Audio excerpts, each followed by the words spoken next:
Venerdì 27 giugno, buongiorno Sicilia da Angelo Gagliano. Ed Emanuela Corsi, buongiorno. Con Emanuela come sempre leggeremo insieme i quotidiani, prima quelli regionali e poi quelli nazionali, ma intanto cominciamo con le notizie delle ultime ore anche. C'è stata un'operazione dei carabinieri a Catania, un'operazione denominata Cerbero, è stato smantellato il clan dei Cursoti milanesi, 21 gli arresti.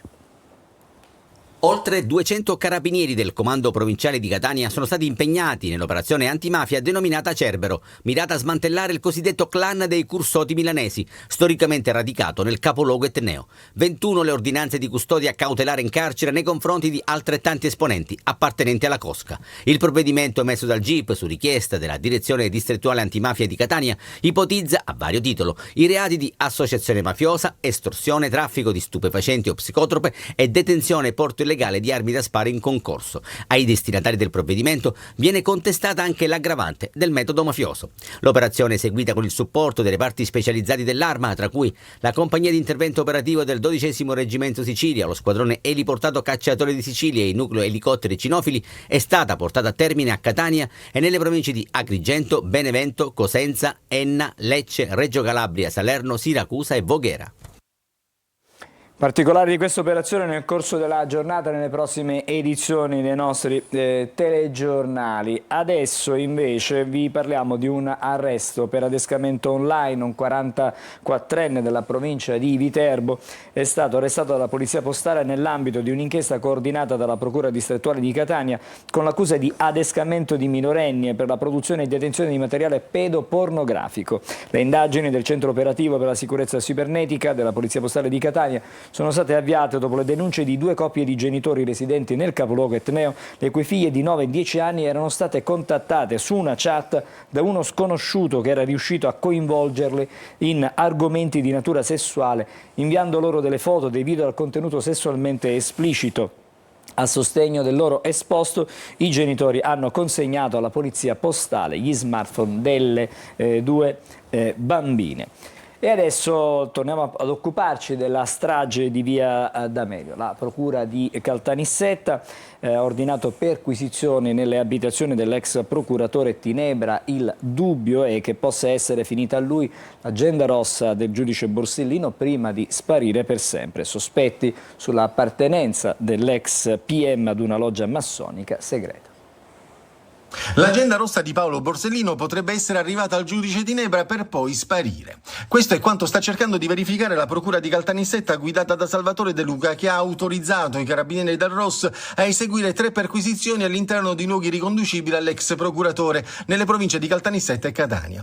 L'agenda non è stata ritrovata neppure in una cassetta di sicurezza di una banca utilizzata dall'ex magistrato, ma lo scenario investigativo rimane importante. Tinebra, scomparso 8 anni fa, fu al vertice delle indagini immediatamente successive alla strage di via D'Amelio. In un appunto che è privo di sottoscrizione per ricevuta, datato 20 luglio 1992, cioè il giorno dopo la strage, Arnaldo La Barbera, allora capo della mobile di Palermo, scrive che alle ore 12 viene consegnato al dottor Tinebra uno scatolo in cartone contenente una borsa in pelle e un'agenda appartenente al giudice Borsellino. Ora, anche se non è possibile verificare che la consegna sia realmente avvenuta e che l'agenda fosse effettivamente l'agenda rossa, per la procura c'è tanto di cui investigare, capire se l'agenda è finita davvero nelle mani di Tinebra o è La Barbera che avrebbe avuto tutto il tempo di prelevarla, ma c'è di più. Secondo intercettazioni della procura di Napoli, Tinebra avrebbe fatto parte, scrive De Luca, di una loggia massonica coperta a Nicosia nell'Ennese, dove era stato per diversi anni procuratore della Repubblica. Preeminenti le dichiarazioni del collaboratore di giustizia Gioacchino Pennino, che già nel 98 aveva parlato della nascita del cosiddetto Terzo Oriente sulle ceneri della P2. Salvatore Spinello, massone, in una conversazione telefonica, parlando delle logge siciliane, sottolineava la presenza al suo interno di un personaggio estremamente in auge. Tinebra è dei nostri, avrebbe sentenziato. Adesso sarà la procura a dover dipanare ogni dubbio. Cominciamo la lettura dei quotidiani regionali proprio da questa notizia che nel primo pomeriggio di ieri ha comunque portato altre novità su questa strage. Sì, si cerca ancora la verità dopo oltre 30 anni, adesso spunta anche questa pista della massoneria per quanto riguarda l'ex procuratore di Caltanissetta, scomparso nel 2017, appunto Tinebra. Vediamo che l'apertura oggi di Repubblica a Palermo, via D'Amelio, leggiamo l'ombra dei massoni perquisizioni a casa di Tinebra. I carabinieri in cerca dell'agenda rossa nelle abitazioni del procuratore, appunto, che è scomparso 8 anni fa. Il ruolo della loggia di Nicosia e il rapporto segreto con l'imprenditore Buscemi. Andiamo a vedere questo approfondimento. Scusami Angelo. Mistero via D'Amelio, perquisite 3 abitazioni del procuratore, appunto Tinebra, aperta una cassetta di sicurezza, caccia all'agenda rossa, i pentiti. Il magistrato era iscritto a una loggia segreta. E allora andiamo a vedere alcune notizie del passato, appunto, sul famoso depistaggio. Siamo al 1992, il 19 luglio, poche ore dopo la strage, fonti di polizia fanno filtrare all'ANSA la notizia che l'autobomba è una 126. Verrà scoperto soltanto il giorno dopo. Un mese dopo, i servizi segreti di Palermo annunciano alla sede centrale del SISDE imminenti sviluppi nelle indagini della polizia per scoprire i responsabili della strage. E ancora, solo mesi dopo si fanno avanti dei falsi pentiti che porteranno a Vincenzo Scarantino, che viene imbeccato sulle dichiarazioni da fare.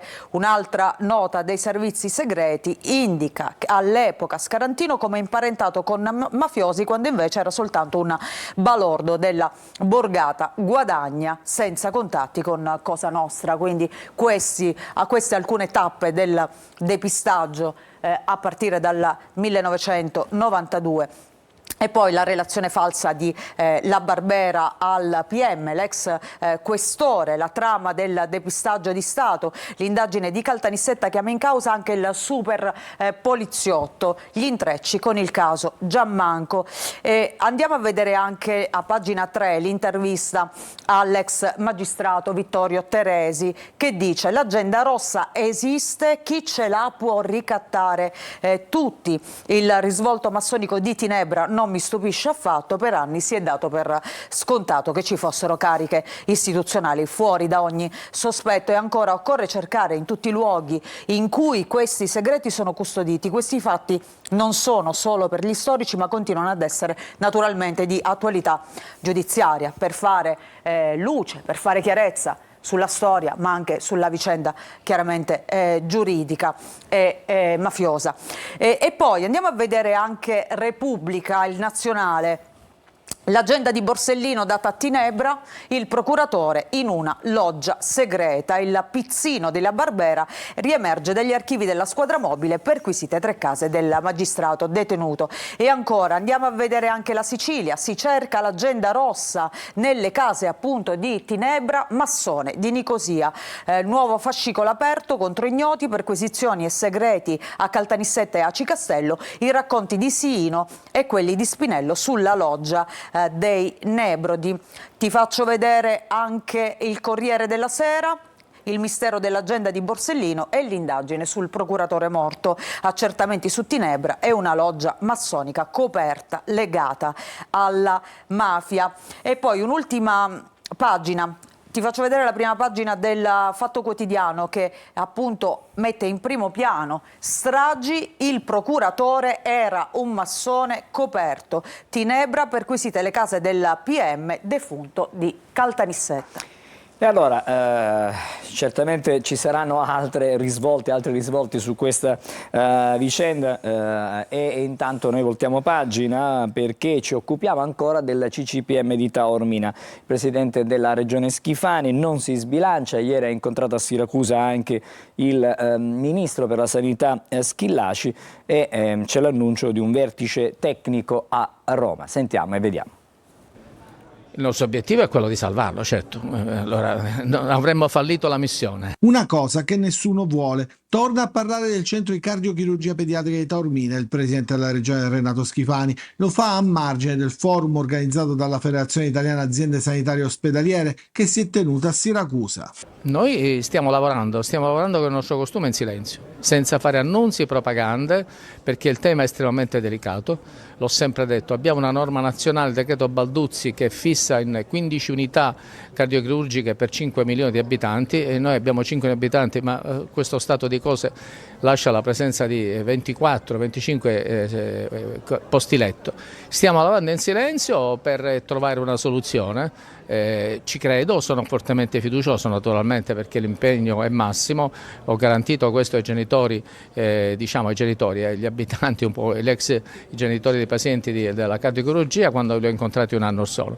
Il faccia a faccia con il ministro della Salute Orazio Schillaci è stato propedeutico ad un incontro definito tecnico con i dirigenti del Ministero e della Regione che si terrà a luglio per arrivare ad una definizione della vicenda. E intanto sulle numerose ipotesi che in questi giorni continuano a susseguirsi, il Comitato dei genitori dei pazienti del CCPM ribadisce che la priorità resta il mantenimento del centro di eccellenza internazionale esattamente dove si trova attualmente. Nell'eventualità che ritengono remota in cui ciò non fosse possibile, sottolineano che qualsiasi decisione sul futuro del centro e quindi sulla salute di migliaia di bambini dovrà necessariamente seguire le indicazioni dei medici. Proprio questi ultimi, a seguito di alcuni sopralluoghi, avrebbero già evidenziato come alcune strutture proposte non rispondano ai parametri e agli standard qualitativi del CCPM. Allora, cosa scrivono stamattina i giornali sulla vicenda CCPM e non solo? Vediamo la Sicilia, Schifani, utilizzare risorse del PNRR per migliorare la sanità nell'isola. Trasferta a Roma per salvare poi la cardiochirurgia pediatrica di Taormina, ma si parla anche di persone che ricorrono a cure fuori dall'isola, vediamo in quest'altro articolo, che costano alla Regione tra i 240 e i 330 milioni. Adesso invece ci occupiamo di una truffa che è stata portata avanti nei confronti dei consumatori, in questo caso un'agenzia di viaggio che è sparita nel nulla, prenotazioni per le crociere annullate, migliaia di euro dei clienti andati in fumo. Una vicenda dai contorni ancora poco chiari. Io avevo versato 2.800 euro e loro avevano dato a MSC solo 400 euro. 2.800 euro, noi venivamo ogni mese a portare la quota quando poi all'improvviso abbiamo trovato tutto chiuso. Abbiamo versato un acconto di 3.200 euro presso l'agenzia Axel Travel, presso il centro Sicilia. Ci siamo recati per saldare l'intero importo presso le Ginestre, il centro commerciale, ma purtroppo l'agenzia era chiusa. Decine di migliaia di euro sparite nel nulla, volatilizzati. Un'agenzia di viaggi piuttosto nota tra gli addetti ai lavori per numero di transazioni e prenotazioni, chiusa da un giorno all'altro senza alcun preavviso e titolari irrintracciabili. Lei è la titolare di questa agenzia viaggi? No. Ma a noi ci risulta che lei è la titolare di questa agenzia viaggi? No, perché l'agenzia non c'è più e io non sono la titolare, c'era una società dietro. E infine una ventina di clienti che hanno tutti denunciato, almeno quelli che si conoscono al momento, che alla vigilia della partenza della loro crociera si sono ritrovati senza biglietti e con le loro prenotazioni annullate. Quando noi siamo andati proprio per portare il saldo abbiamo trovato chiuso. È stato MSC a chiamarci a dire non fate nulla, non portate soldi più a nessuno perché in realtà le vostre quote, nel mio caso 2.800 euro, non sono state versate. Abbiamo contattato il fondo di garanzia perché è presente nel contratto che abbiamo stipulato presso l'agenzia e purtroppo siamo venuti a conoscenza che l'agenzia era inadempiente da diverso tempo. In una nota che ci ha inviato il centro commerciale di Tremestieri Etneo si legge che la società titolare dell'attività si è resa morosa di 5 canoni di locazione oltre che alle relative spese di struttura. Fino a marzo però titolari e dipendenti, secondo quanto testimoniato dalle stesse vittime, hanno continuato a incassare gli acconti dei clienti ignari di ciò che stava accadendo. Vedremo come andrà a finire questa storia, seguiremo evidentemente la vicenda, intanto torniamo ai quotidiani regionali. Sì, vediamo la prima pagina di Repubblica Palermo, abbiamo già visto l'apertura, ma vediamo anche le altre notizie. Intanto si torna a parlare dell'inchiesta sui fondi dell'ARS, De Capitani, la portavoce del presidente dell'ARS Galvagno, in silenzio dai PM. La Galla scarica Cannariato e poi ancora no della regione al lavoro nelle ore di AFA. Caos autostrada, ancora scintille tra Schifani e ANAS e poi sanità, nuova fronda dentro Forza Italia. A proposito di sanità, vediamo a medicina, aboliti i test di ingresso, troppi iscritti, i corsi verranno fatti online. Per quanto riguarda la cronaca, in 2 mesi siamo nel taglio basso, 18 colpi, sgominata la banda delle spaccate di Palermo, di cui abbiamo parlato tante volte. E poi per quanto riguarda lo sport, vediamo questa foto dedicata ancora a Pippo Inzaghi, e già Inzaghi, Maria, è un'altra cosa, Porto i Rosa, dove meritano. Il nuovo tecnico rosa Pippo Inzaghi, appunto ieri in conferenza stampa è stato presentato E ufficialmente. si è anche commosso quasi a un certo punto, perché insomma... È contento Inzaghi di essere a Palermo, lo ha detto sin dal primo momento. È una scelta, diciamo, professionale importante per lui, che abbiamo già detto ieri, ha lasciato la Serie A di fatto sicura per tentare l'avventura e farlo, diciamo, in una piazza come quella di Palermo. E bissare l'impresa. Si punta come sempre a fare bene, a migliorarsi nello sport. Allora, intanto vediamo all'interno di Repubblica qualche approfondimento. L'inchiesta sui fondi ARS, la galla ha Cannariato, valuti le dimissioni, e poi pressing del sindaco sull'imprenditrice per un passo indietro al massimo. De Capitani in silenzio dai PM, dicevamo la portavoce appunto del presidente dell'ARS Galvagno. Lavardera, il deputato che proprio a Galvagno dice le tolga l'incarico. Ancora un'altra notizia, sempre dalla prima pagina, arriva il caldo estremo e torna questa ordinanza della Regione che già Schifani firmò lo scorso anno. Ne avevamo parlato ieri mattina, se ti ricordi, no? Esatto. Poi qualche ora dopo è arrivata l'ordinanza. Stop ai lavori a rischio. Nelle ore di punta si fermano cave, agricoltura, edilizia e cantieri. Rallentano pure le opere del PNRR e i sindacati chiedono controlli. Fino a domani la Sicilia intanto sarà in allerta arancione o rossa, da Palermo a Siracusa, con picchi che superano i 35 gradi, quindi questa ordinanza dovrebbe entrare, dovrebbe diventare efficace fin da subito. E poi questo caso di medicina, dell'Università di Medicina, aboliti i test ma mancano le aule e quindi i corsi si faranno online. Alla facoltà di Palermo ci si aspetta almeno 6.500 iscrizioni dopo l'eliminazione appunto del numero chiuso, ma mancano poi gli spazi per appunto le lezioni. Però bisogna vedere poi di quanti iscritti, questi 6.500, poi realmente resteranno a frequentare il corso per il primo anno, perché sappiamo che ci sarà a un certo punto una sorta di scrematura naturale. Insomma, si farà il punto a metà anno, grosso modo, sì. No? E poi per la cronaca, 18 colpi in 2 mesi, è stata presa la banda delle spaccate. La polizia ha arrestato anche l'ultimo componente della gang di 8 persone che aveva la base a Borgo Nuovo. Vediamo Inzaghi, la notizia su Inzaghi, che ha detto: è carico a 1000. Ho sempre sognato una piazza come Palermo. Non faccio promesse, ma l'obiettivo è riportare la squadra dove merita. Non guarderò in faccia nessuno. Andrà in campo chi corre di più.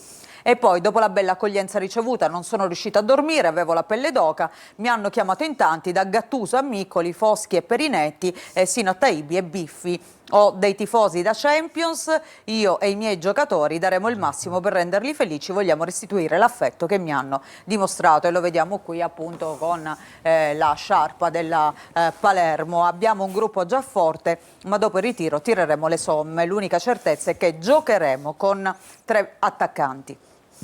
Vediamo il Giornale di Sicilia, anche qui la foto dedicata a Inzaghi, la stessa foto più o meno, puntiamo in alto, chi corre poco sta fuori, avrò una squadra forte e la piazza è già da Champions. La società appunto ha presentato il nuovo allenatore rosanero. Vediamo le altre notizie. Si torna a parlare del caso dell'hostess morta in circostanze ancora da chiarire in Austria, una lite furiosa tra la hostess e il fidanzato. Poi la tragedia, prima della tragedia tra Aurora Maniscalco ed Elio Bargione, questo è il nome del fidanzato, era scoppiata una lite furiosa, l'ennesima. A testimoniarlo è una vicina di casa che ha chiamato la polizia dopo aver sentito urla disperate e forti rumori. Potrebbe significare qualcosa forse nelle indagini, anche perché ricordiamo la polizia ha sostanzialmente archiviato il caso come un incidente o un suicidio, ma la famiglia invece chiede giustizia e vuole la verità, non crede appunto che la figlia insomma possa aver commesso e nella questo giornata di oggi, fra le altre cose, la polizia austriaca dovrebbe decidere sull'autopsia. Esatto, che chiarirà poi se verrà Dovrebbe, effettuata, insomma, si spera che chiarirà sicuramente qualcosa. E poi il grande caldo è arrivato, stop in Sicilia ai lavori a rischio. Vediamo la prima pagina della Sicilia di oggi. Intanto in alto per lo sport, futsal, finale scudetto, meta Napoli, che duello, Pala Catania sold out, i rossazzurri possono bissare il tricolore vinto lo scorso anno, questo per quanto riguarda il calcio a 5. E poi Galvagno, le carte sulla corruzione, da Cannes alle utilità per gli amici, quindi si torna a parlare anche sulla Sicilia del caso che ha visto coinvolto il presidente dell'Ars Galvagno.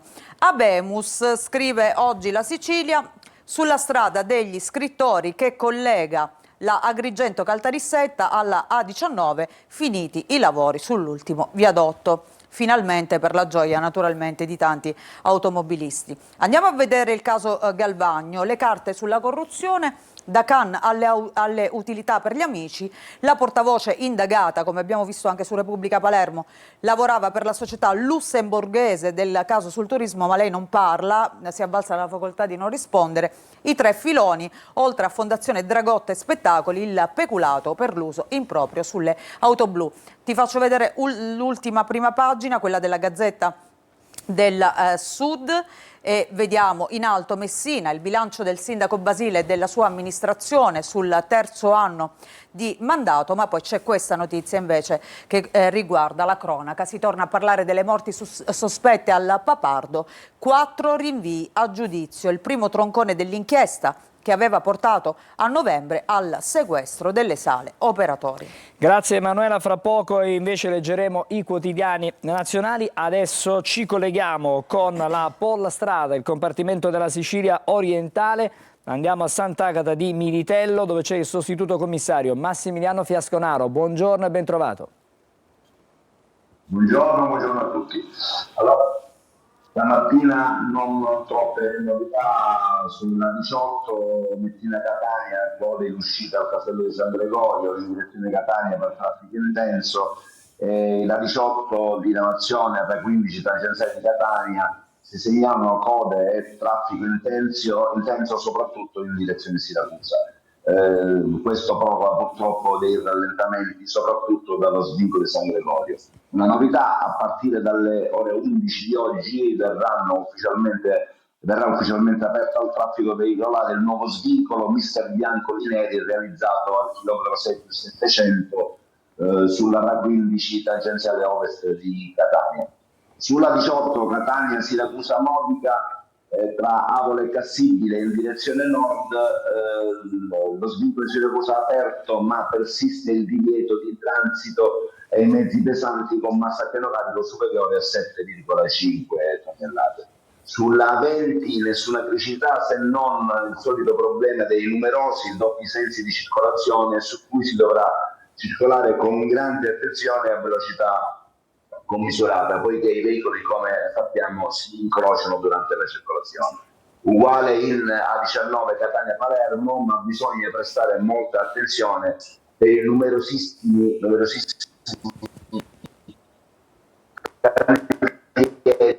che purtroppo possono creare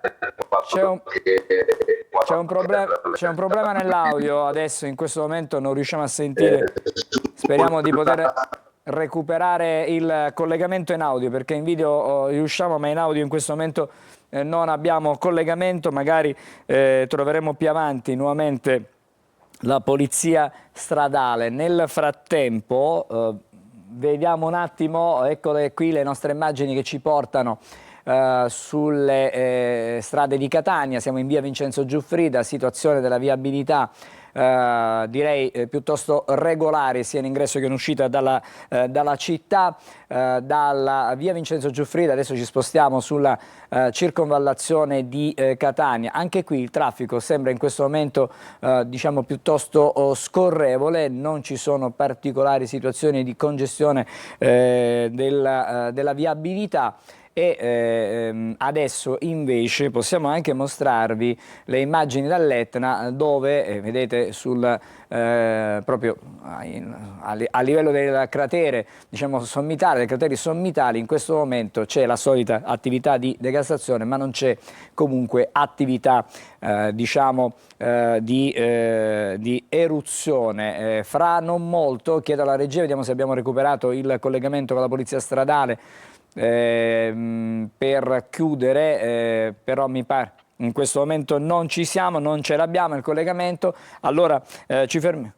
Vediamo un attimo se riusciamo a tornare magari per i saluti a Sant'Agata di Militello dal sostituto commissario Fiasconaro. Buongiorno.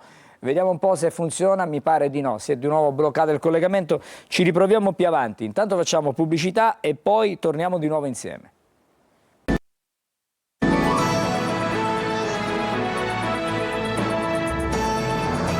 Di nuovo insieme a Buongiorno Sicilia, speriamo di poter recuperare il collegamento con la Polla Strada in modo da salutare chiaramente la Polizia Stradale del Compartimento Sicilia Orientale per la stagione in corso. Buongiorno Sicilia, oggi è l'ultima, diciamo, puntata per la nostra trasmissione, poi chiaramente riprenderemo con la prossima stagione. Ma intanto torno da Emanuela, perché adesso andiamo a leggere i quotidiani, quelli nazionali. Allora partiamo dal Messaggero di oggi, ci sono tante notizie ma vediamo quella in primo piano. Si torna a parlare degli Stati Uniti, o meglio di Trump, che fa di nuovo marcia indietro sui dazi. Riparte infatti il negoziato. Dopo l'intesa sul riarmo, Trump ha inviato alla von der Leyen una nuova proposta sulle tariffe. Il Consiglio poi dell'Unione Europea appoggio a Kiev e sanzioni a Mosca per quanto riguarda appunto la guerra in Europa. Zelensky per la pace, petrolio russo a 30 euro. E poi invece per quanto riguarda il Medio Oriente riappare Khamenei dopo appunto le vicende, lo scontro tra Israele e Iran e poi naturalmente l'ingresso nella guerra definita dei 12 giorni appunto da Trump contro l'Iran. Il Pentagono: distrutti i siti nucleari iraniani. Video con la voce rauca del capo supremo, la Casa Bianca su Fordo, scagliate 12 bombe. Vediamo anche le altre notizie, poi andiamo a qualche approfondimento. Intanto carte d'identità e scuola, tagli alla burocrazia, il decreto semplificazioni, documenti senza più scadenza agli over 70, quindi carta d'identità, pediatri, scuola, in arrivo un decreto da 250 semplificazioni, documenti senza più scadenza per quanto riguarda appunto gli over 70 e il ministro della pubblica amministrazione Zangrillo, interventi a favore di famiglie e imprese.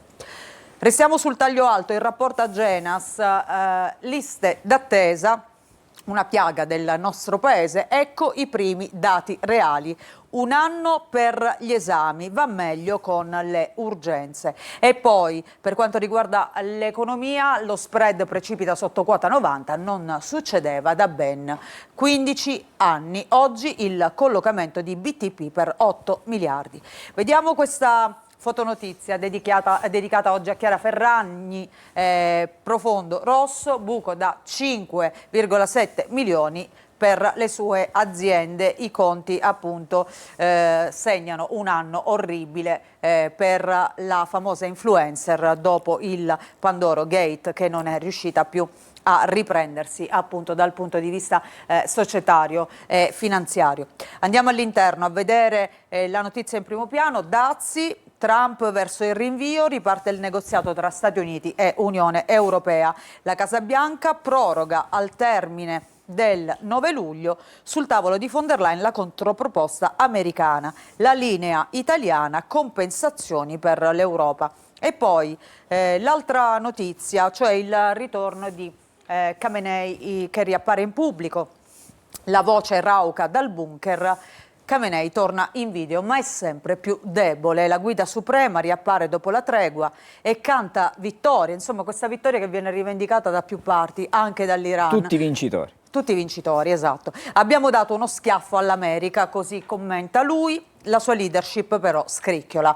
Nel governo è partito lo scontro tra fazioni. E poi per quanto riguarda appunto questa azione militare soprattutto americana, nei confronti dei siti nucleari iraniani. Su Fordo 12 bombe, la CIA parla di danni agli impianti. Il generale Kane svela i dettagli dell'offensiva contro il sito iraniano, pianificato in 15 mesi. Exet accusa i giornalisti e cita gli 007 dicendo centrali distrutte. Teheran ammette gravi perdite. Andiamo a vedere la Repubblica di oggi con i dazi. Aumento rinviato, la Casa Bianca apre allo slittamento mentre a Bruxelles si discute di tariffe, Europa divisa sulle sanzioni contro Israele e poi anche qui torna Khamenei, abbiamo vinto, dice lui. Uranio, Trump minaccia la stampa. Andiamo a vedere questa notizia. L'uranio però è sfuggito ai raid. Gli Ayatollah lo nascondono nei nuovi laboratori segreti. Questa è la notizia che è trapelata. Gli 007 europei sono convinti che i Pasdaran abbiano spostato il materiale prima del bombardamento sul sito di Fordo, quindi per mettere al sicuro questo uranio. E quindi insomma bisogna capire se ci sarà il tavolo delle trattative che riprenderanno, immagino che gli Stati Uniti chiederanno conto di questo uranio. Vedremo, certo. Immagino, no? Vedremo, insomma, è difficile poi da stabilire se effettivamente questi danni causati dai bombardamenti americani poi siano stati efficaci per smantellare quello che era il programma nucleare iraniano oppure no, sai, poi ognuno può anche raccontare punti la di sua. vista. Esatto. E poi Trump, siamo sempre su Repubblica, che interviene per quanto riguarda Netanyahu, considerato un criminale di guerra, ma la Casa Bianca lo difende, non va processato. Bibi prepara una visita a Washington per rilanciare il patto di Abramo con Siria e Arabia Saudita. Grazie alla vittoria ci sarà un futuro di pace. E poi vediamo, non so se abbiamo ancora tempo di vedere qualcosa, faccio vedere un'ultima notizia, Angelo, perché in tutto questo interviene anche Papa Leone, che ovviamente ha parlato di pace fin dal primo momento, ma adesso interviene anche su questo piano di riarmo deciso e voluto dalla NATO, al quale hanno aderito appunto tutti gli Stati membri. Papa Leone condanna il riarmo, arricchisce i mercanti di morte e poi monita all'Italia: troppo spesso in nome della sicurezza si fa la guerra ai poveri, riempiendo le carceri con gli ultimi. Queste le parole appunto del pontefice. Grazie Emanuela, adesso ci fermiamo, andiamo a vedere le previsioni meteo e poi i primi ospiti della nostra giornata.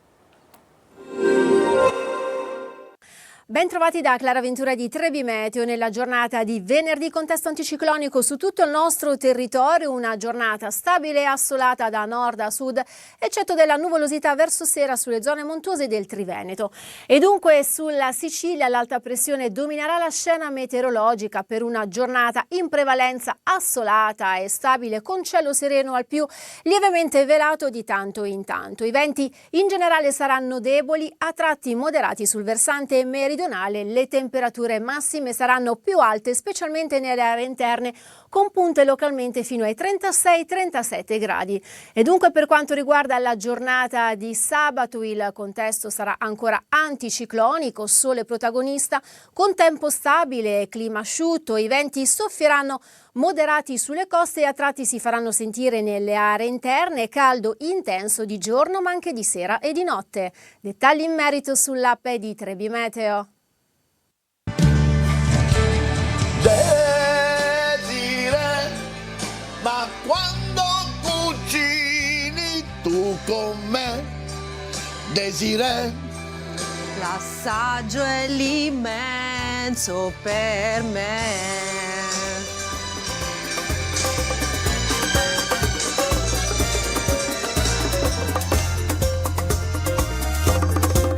Tutti i giorni su Antenna Sicilia.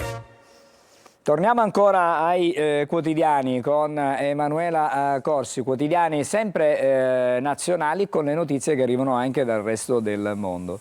Sì, in realtà siamo sempre su Repubblica, Angelo, per una notizia invece che è un caso di cronaca italiano, il bagnino suicida non era a bordo vasca, stava riparando l'impianto. Questa la verità sull'incidente che è avvenuto, ricordiamo, venerdì scorso nel Bresciano, dove un bambino in una piscina è annegato, il bagnino per forse il forte senso di colpa, i rimorsi, poi è sparito e si è suicidato. Lui si chiamava Matteo Formenti, lavorava appunto in questa piscina dove ha annegato un bimbo, ma in quel momento stava sistemando dei macchinari, e questa è appunto la struttura dove è avvenuto questo incidente che è costato la vita appunto ad un bambino, ma anche a questo bagnino.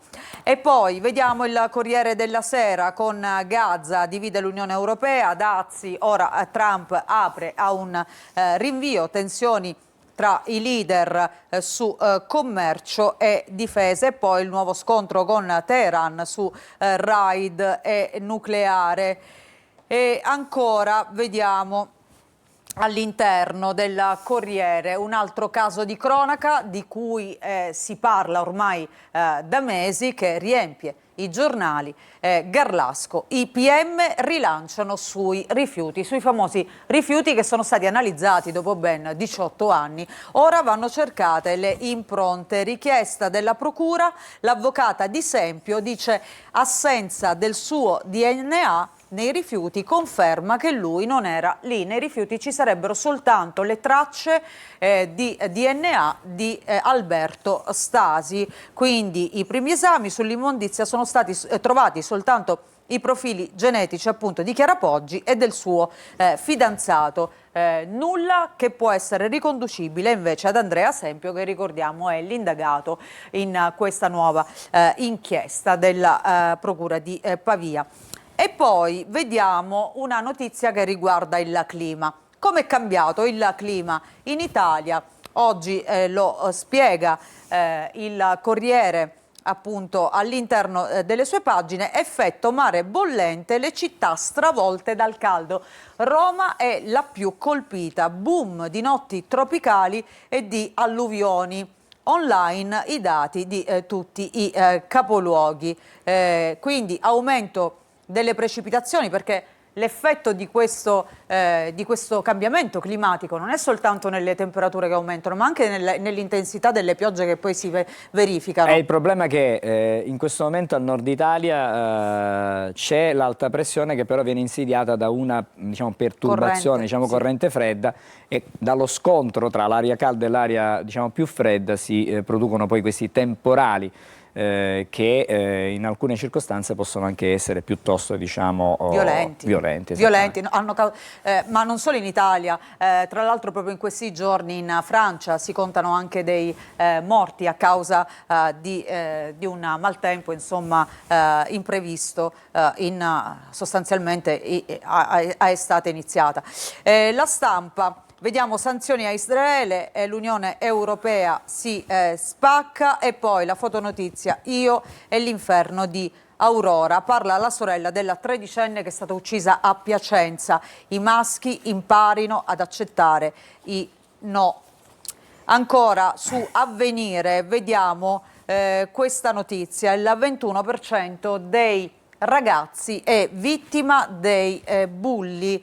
Questo è l'allarme, adolescenti stranieri sono i più presi di mira. Il 68% dei ragazzi tra gli 11 e i 19 anni ha subito almeno un comportamento offensivo, 1 su 5 si definisce vittima di bullismo. Questo è il dato dell'ultimo rapporto dell'Istituto Nazionale di Statistica presentato ieri a Palazzo Chigi. Grazie Emanuela, fra poco torniamo da te. Intanto da un'agenzia, una notizia dalle agenzie appena battuta, un giovanissimo 17enne ha perso la vita la notte scorsa in un incidente stradale che è avvenuto a Messina in via Cicala.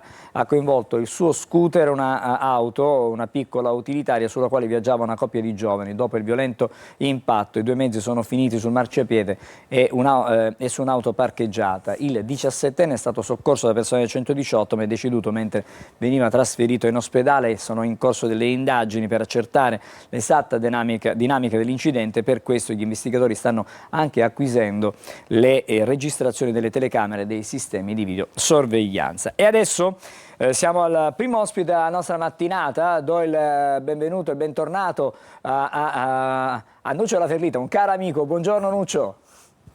Buongiorno Angelo, buongiorno a tutti. Nuccio, allora con te non possiamo non parlare di musica, perché poi l'estate è la stagione, diciamo, dei concerti, quelli all'aperto, perché durante tutto l'anno ci sono concerti che si svolgono nei palazzetti, comunque nei luoghi a chiuso. Adesso arriva la bella stagione e già abbiamo avuto qualche esempio con la doppia data di Vasco Rossi a Messina, un grande pienone. Ci sono altri momenti importanti che ci attendono anche nella città di Catania. È stato annunciato diciamo, il cartellone del Summerfest dal comune di Catania. Insomma, c'è grande movimento, grande diciamo, fermento da un punto di vista musicale. Beh sì, la musica sicuramente in estate diventa un appuntamento importante, che poi diciamo tocca un po' tutta la Sicilia. Catania, Messina, Palermo, ad Agrigento, Siracusa, insomma le città che hanno le strutture recettive più importanti a seconda della tipologia di spettacolo programmano momenti belli, momenti che poi producono emozioni per il pubblico, per la gente, e diciamo gli appassionati e i turisti musicali accorrono e vanno a vedere finalmente i loro concerti che degli artisti che amano di più. Senti, fra molto vedremo anche qualche immagine di qualche concerto, qualche foto, qualche videoclip.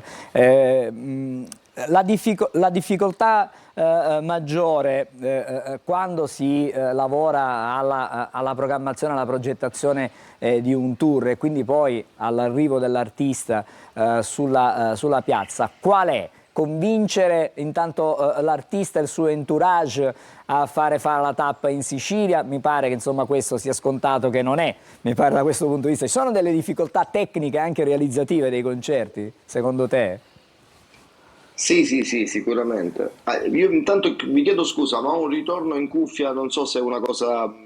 Adesso provvediamo, cerchiamo. È la tua voce che hai il ritorno in cuffia, la tua voce? Sì. Cerchiamo Sì, di la mia. provvedere, vediamo se possiamo fare in modo che tu non la senta. Allora, le difficoltà sono legate ai luoghi, no? Alle strutture, perché tutti gli artisti vorrebbero venire a suonare in Sicilia. La Sicilia ha un sapore esotico per chiunque, un territorio straordinario che in tutto il mondo è conosciuto e riconosciuto come un luogo fantastico dove andare non solo a suonare ma anche a trascorrere le proprie vacanze. Il problema è che siamo un po' distanti, che anche per gli stessi italiani bisogna percorrere chilometri con le strutture, con i bilici, con gli automezzi per arrivare, però insomma si fanno sacrifici da tutte e due le parti, sia da parte delle produzioni che anche da parte nostra degli organizzatori. Poi le infrastrutture sono fondamentali. Noi abbiamo dei luoghi meravigliosi che sono i parchi archeologici, i teatri antichi, l'ultimo decreto ministeriale invoglia e dice ai direttori dei parchi di utilizzare i teatri. Ecco, questo per esempio è il teatro antico dove si realizzerà il concerto dei Simple Minds, e quindi in questo momento l'artista più richiesto e magari l'artista con il quale tu hai avuto, non dico maggiori difficoltà, però quello che ti viene chiesto ogni volta, ma riesci a fare il concerto di, non faccio nomi ovviamente, e per l'estate qual è la tua, diciamo, non dico la produzione più impegnativa, però ce ne sono tantissime quest'anno, quindi è complicato anche scegliere, no? Ma in molti da anni chiedono la possibilità di portare in Sicilia, che so, Bruce Springsteen. Quante volte ci siamo sentiti dire ma Bruce Springsteen in Sicilia, non si riesce a fare. Gli artisti stranieri sono quelli che con più difficoltà arrivano, quindi sono quelli più desiderati. Simple Minds infatti sta andando molto bene, a Catania verrà Manu Chao. Quest'estate comunque è un'estate ricca di musica di tutti i tipi, cioè ce n'è per tutte le età, artisti giovani come può essere come Gali per esempio, Tananai, per i più giovani ancora come Tony Boy. Magari farò dei nomi che per alcuni diciamo che hanno i capelli bianchi come i miei, dicono ma chi è questo? Ma c'è una nuova generazione di musica importante, amatissima dai giovani, la musica sta cambiando, però ci sono anche, che so, immaginatevi Gianna Nannini che finalmente ritorna in Sicilia. Adesso dopodomani faremo invece a Messina il concerto di Cremonini, ma poi arriverà Bruno Risassa, arriverà Lucio Corsi, che è una grande rivelazione, arrivano i Comacose, Francesco Renga, Neck, Zafferana. Ci sono anche comuni più piccoli, come può essere Zafferana, che però è un luogo fantastico, oppure Noto, Milazzo, dove si stanno programmando C'è la Mannoia a Milazzo, giusto? Fiorella Mannoia, sì, assolutamente. Fiorella Mannoia è un'artista straordinaria, oltre che una grande amica, è una persona meravigliosa.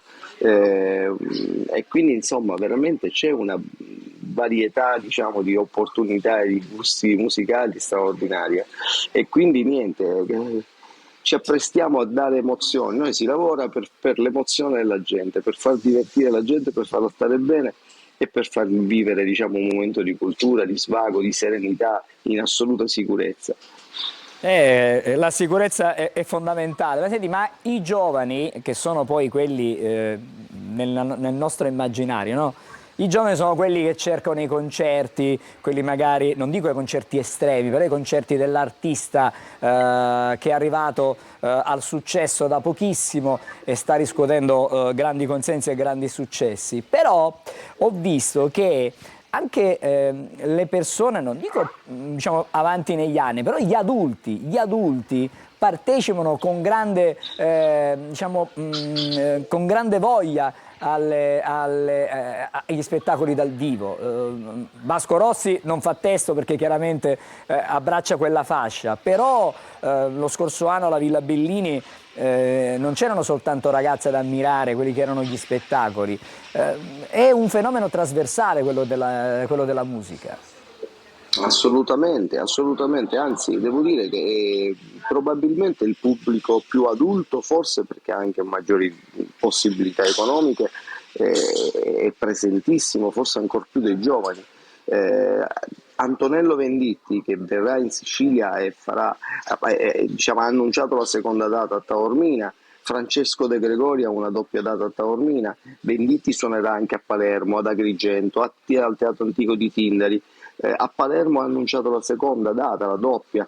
Cioè, questi artisti, ma anche la stessa Gianna Nannini, la citavo prima, hanno un pubblico ovviamente non di giovanissimi, un pubblico che bacia tutte le fasce di età, e comunque la gente più adulta è assolutamente innamorata di musica, è innamorata ma è un amore per la vita, perché poi parliamo di gente che canta la vita, la musica canta la vita, racconta le emozioni di ognuno di noi, ognuno in modo diverso.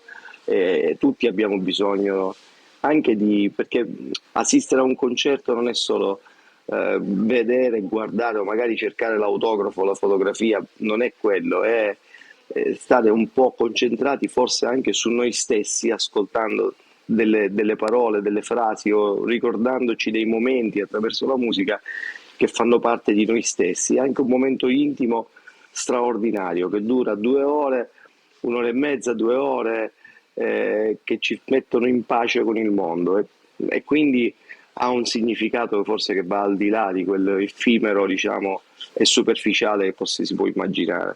Prima di salutarci, dove ti trovi in questo momento? In quale città sei?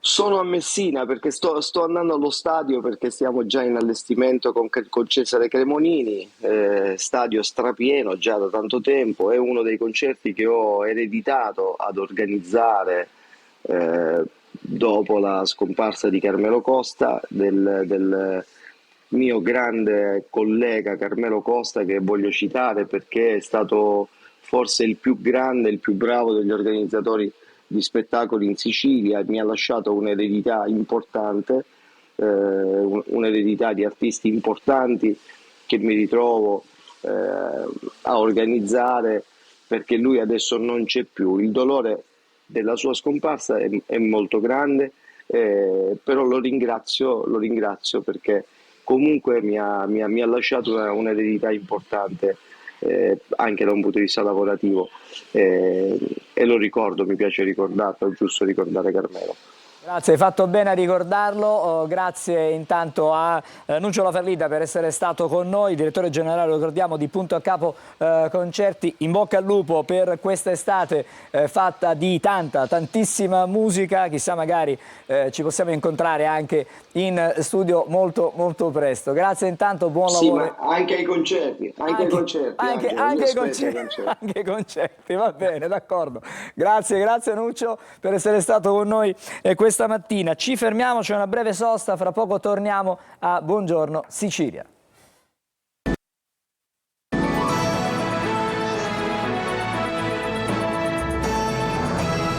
Rieccoci insieme a Buongiorno Sicilia, adesso parliamo di Amiche per le Donne. Allora buongiorno a Ottavia Privitera, buongiorno, che è la presidente dell'associazione Amiche per le Donne, e accanto a lei c'è anche la vicepresidente dell'associazione, che è Giada Carcione. Buongiorno e bentrovate. Che cos'è Amiche per le Donne? Cominciamo subito. Buongiorno Angelo. Allora, Amiche per le Donne è un progetto che parla dell'unione tra le donne, condivisione, nell'ottica di appunto organizzare eventi per aiutare le persone più fragili, in particolar modo i bambini. Quindi abbiamo deciso di creare un format musicale che inglobi l'arte, perché è quello che sappiamo fare, siamo artisti, e mettere sul palco appunto uno spettacolo che riesca poi ad aiutare tramite il ricavato quelli che sono i soggetti fragili, in questo caso i bambini.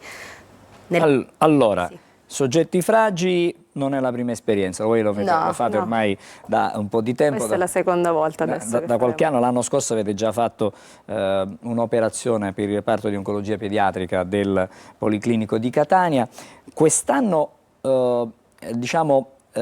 che cosa avete in programma come spettacolo? Poi torniamo da Ottavia per farci spiegare a chi sarà destinato, il ricavato di quest'anno. Intanto ci sarà un tripudio di emozioni infinite e di energia pura all'interno dell'Arena Caudulla il 4 di luglio. Siamo a Belpasso. A Belpasso questa volta, non più Nicolosi. Ci sarà uno spettacolo di grande varietà, perché oltre ad avere una bellissima orchestra diretta dal maestro Daniel Zappa, ci sarà comicità, ci sarà un'attrice teatrale e ci saranno delle ballerine che arricchiranno. Stiamo vedendo per l'appunto la locandina. Sì, arricchiranno proprio quello che sarà il concerto meraviglioso che si terrà il 4 di luglio. Noi non vediamo l'ora, caro Angelo. 4 di luglio, allora, quest'anno l'obiettivo, abbiamo parlato del reparto di oncologia pediatrica l'anno scorso al Policlinico, quest'anno l'obiettivo è diverso. Sì, quest'anno abbiamo deciso di aiutare una realtà locale a Belpasso, che è il Collegio Sava, dove materialmente ci sono dei bimbi che sono stati appunto tolti alle famiglie per problematiche legali importanti, e quindi visitando il collegio personalmente mi sono resa conto che i bambini potrebbero aver bisogno di un'area ricreativa, e nella fattispecie abbiamo deciso di creare un'area della musica, quindi creeremo proprio una stanza, un reparto dove loro si possono cimentare per imparare. Sì, proprio compreremo gli strumenti, proprio Luca Scorre, che è un artista locale, eseguirà materialmente un dipinto da mettere in questa stanza, Nunzio Papotto, che è un pittore nostro locale, contribuirà pure con la sua arte, quindi diciamo che faremo del nostro meglio affinché questi bimbi possano affacciarsi al mondo della musica. Torniamo alla musica, lo facciamo con Giada. Perché torniamo alla musica? Perché abbiamo detto prima che ci saranno tantissime artiste, non ci sarà soltanto musica, ma non voglio mi spoilerate qualche cosa qui stamattina, la scaletta, eccetera. Anche perché non è giusto. Non è giusto. Però, che genere musicale abbraccerete così sul palco? Allora, questo io guardo lei già rido, perché sarà tutto cantautorato italiano, nettamente italiano. Quindi solo musica italiana? Solo musica italiana, però dai, un brano te lo possiamo accennare che lo faremo insieme, ed è La Sera dei Miracoli del grande Lucio Dalla, e quello è un bellissimo brano. Abbiamo anche delle clip? Sì. Possiamo sentire una di queste clip, una trentina di secondi, così magari facciamo sentire a casa un po' di musica. Chiedo alla regia magari di proporci il video. Eccolo qui.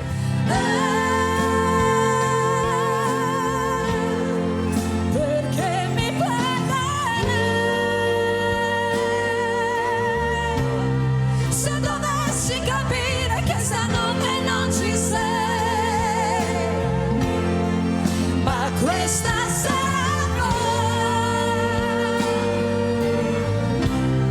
le sue vele sulle case sono 1000 lenzuola,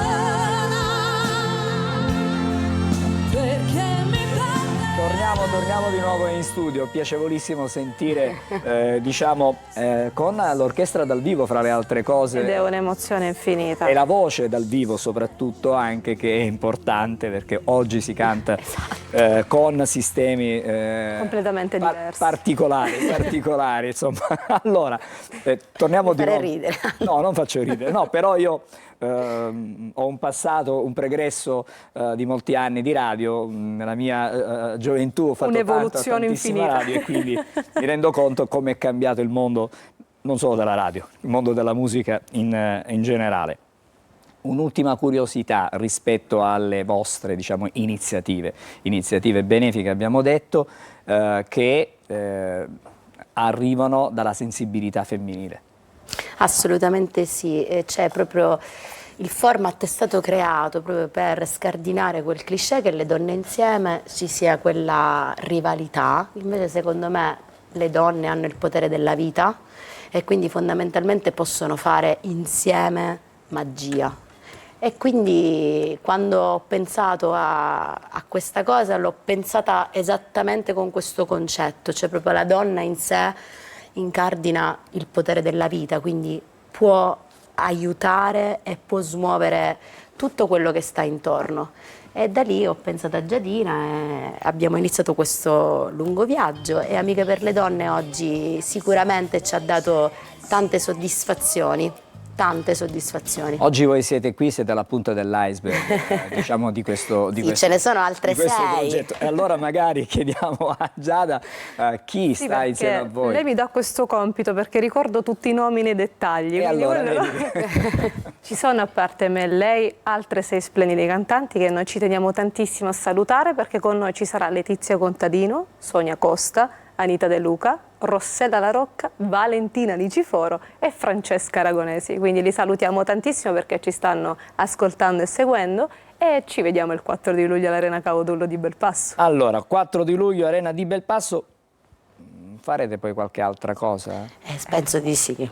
Poi finiamo questo e poi facci riprendere. Non mi volete anticipare nulla di quello che state... Perché ci sono tante bellissime idee anche per l'anno prossimo. Io volevo avere qualche anticipazione, non è possibile, d'accordo, va bene così. Allora, grazie per essere state questa mattina con noi a Buongiorno Sicilia, grazie a Giada Carcione, grazie a Ottavia Privitera, rispettivamente vicepresidente Giada e presidente invece Ottavia dell'associazione Amiche per le Donne, per questo progetto 4 luglio a Belpasso a partire dalle 21. A partire dalle 21. Se vengono prima arrivate un po' prima, stavo dicendo. L'antespettacolo. Grande spettacolo, grande serata per stare insieme e fare soprattutto del bene per i bambini, in questo caso, che sono in difficoltà. Ci fermiamo ancora, grazie per essere stati con noi, una breve sosta e poi parleremo ancora d'altro a Buongiorno Sicilia.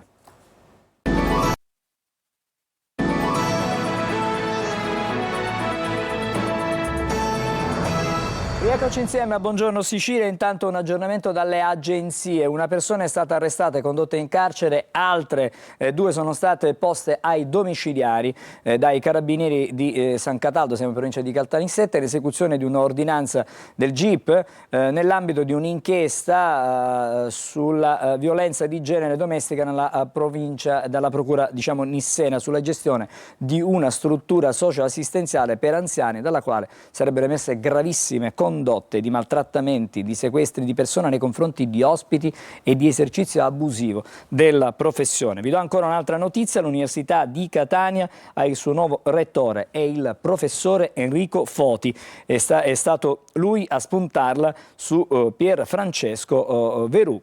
Era l'unico rivale rimasto in corsa per la carica proprio di rettore dell'Università di Catania.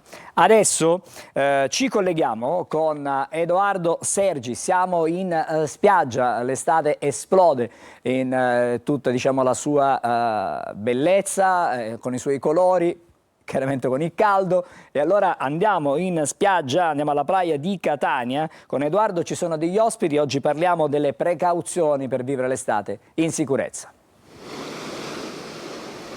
Angelo, buongiorno, hai detto bene, arriva il caldo estivo con temperature record in questo fine settimana, e quindi noi vogliamo capire con il dottor Passalacqua e col sottotenente di vascello Deianira Coniglio quali sono le precauzioni per vivere un'estate serena e per vivere anche un'estate bella. Allora, partirei subito con la Guardia Costiera, perché sappiamo che loro sono impegnati con le operazioni di Mare Sicuro, anche quest'anno vi riconfermate, ecco, come è partita quest'estate? Buongiorno, dunque l'operazione Mare Laghi Sicuri è quell'operazione che vede tutti gli uomini e le donne del corpo delle capitanerie di porto e della Guardia Costiera impegnati in un assetto operativo fondamentalmente rinforzato rispetto a quello che è l'assetto normale e giornaliero, con tutta una serie di controlli che si svolgono sia via mare che via terra, al fine di garantire la tutela e la sicurezza dei bagnanti, dei diportisti e di tutti coloro che frequentano le nostre coste e i nostri mari. Allora, passerei subito la palla al dottor Passalacqua dell'ASP, perché ci sono dei consigli da dare, a tutte le persone che si accingono a vivere quest'estate. Noi qua abbiamo, e chiedo anche l'aiuto della regia, una guida che proprio si chiama Estate in Salute. Allora, partiamo con i primi consigli, quindi quanto bere, cosa mangiare per stare in salute in estate?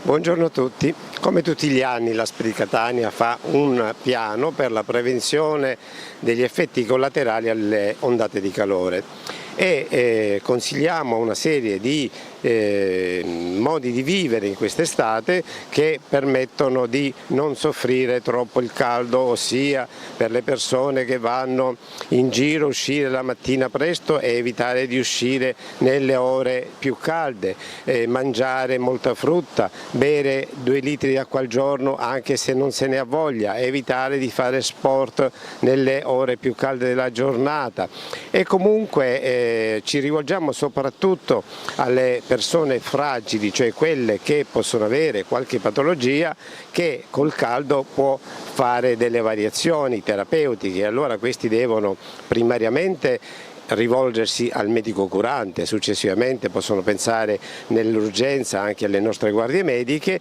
e in ogni caso abbiamo fatto noi un opuscolo e un depliant che io vi faccio vedere.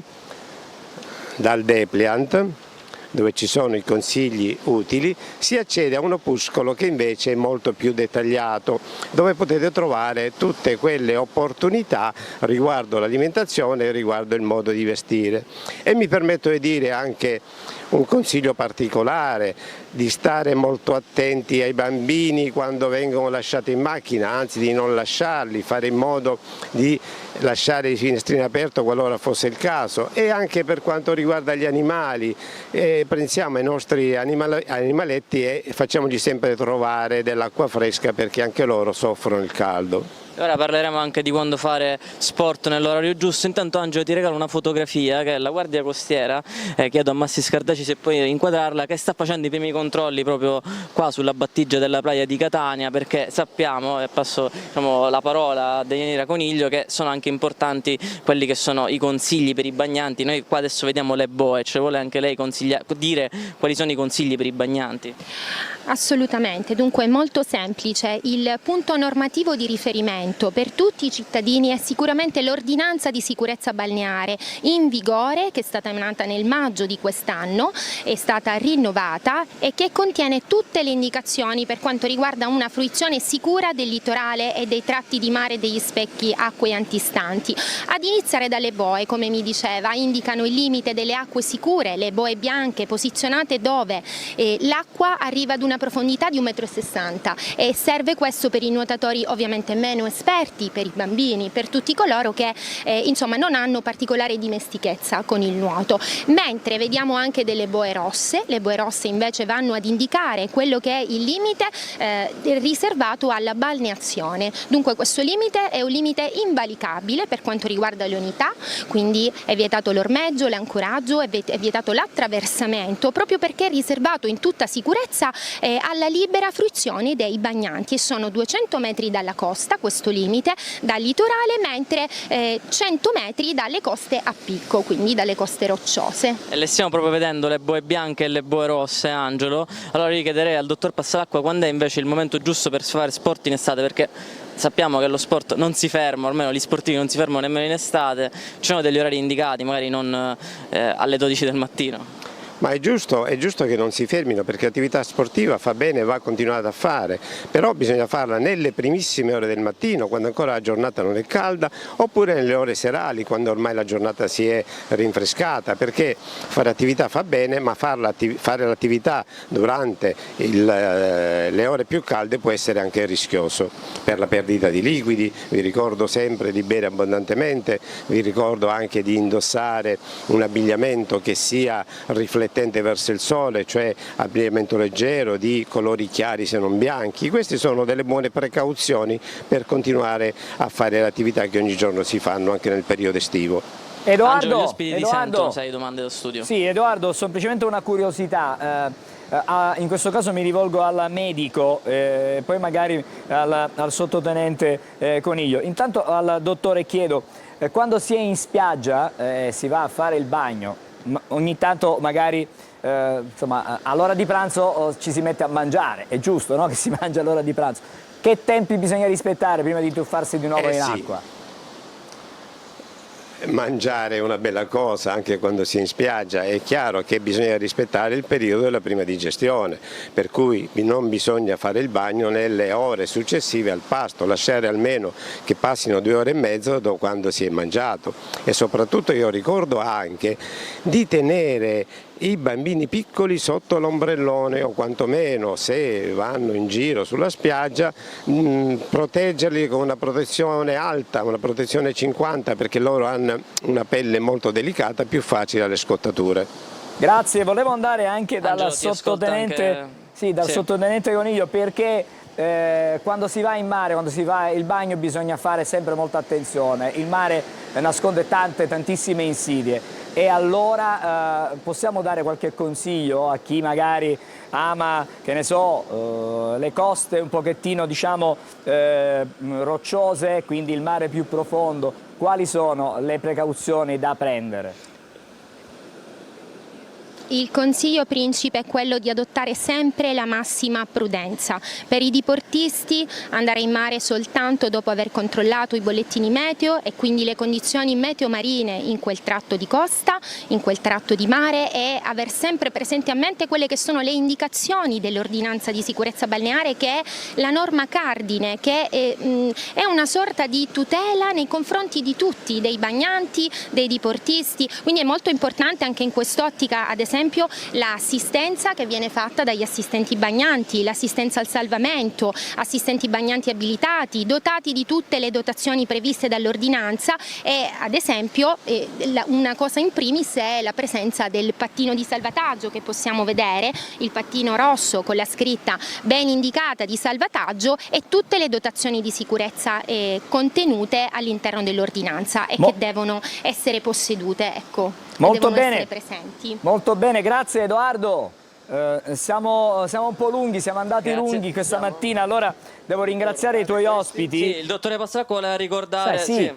Possiamo ricordare il Depliant e l'opuscolo che voi trovate sul sito dell'ASP, che quest'anno è rinnovato in una forma più grafica, più bella e più semplice. È stato un lavoro fatto grazie alla direzione generale. E allora grazie al dottore Passalacqua, grazie anche al sottotenente di Vascello Coniglio, grazie a te Edoardo per il tuo collegamento di oggi, per gli altri collegamenti tanti della stagione. Questo è l'ultimo di quest'anno per Buongiorno Sicilia. Buona estate anche a te, a tutti voi, e intanto torniamo in studio perché è il momento di scrutare, almeno per questa edizione, per l'ultima giornata alle stelle con Marco Amato. Può partire la sigla, vediamola.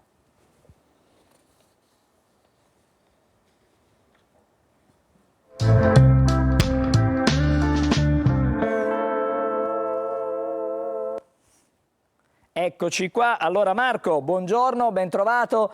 Cosa ci dicono le stelle in questo ultimo giorno per noi? Dai.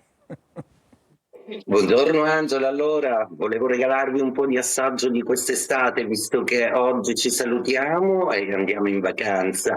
Quindi ho qua davanti il cielo astrale per dirvi che sarà un'estate in cui i segni di fuoco avranno una grande risonanza, per cui Ariete, gioite perché finalmente è l'estate che vi porta di nuovo non solo una vacanza ma anche una grande carriera, delle nuove prospettive e vita nuova. Toro, per voi Venere e Urano oggi si congiungono, è una giornata un po' particolare ma che annuncia realmente quel cambiamento che tanto anelavate, perché questa è l'estate del riposo. Urano se ne va dopo 7 anni, è veramente vacanza.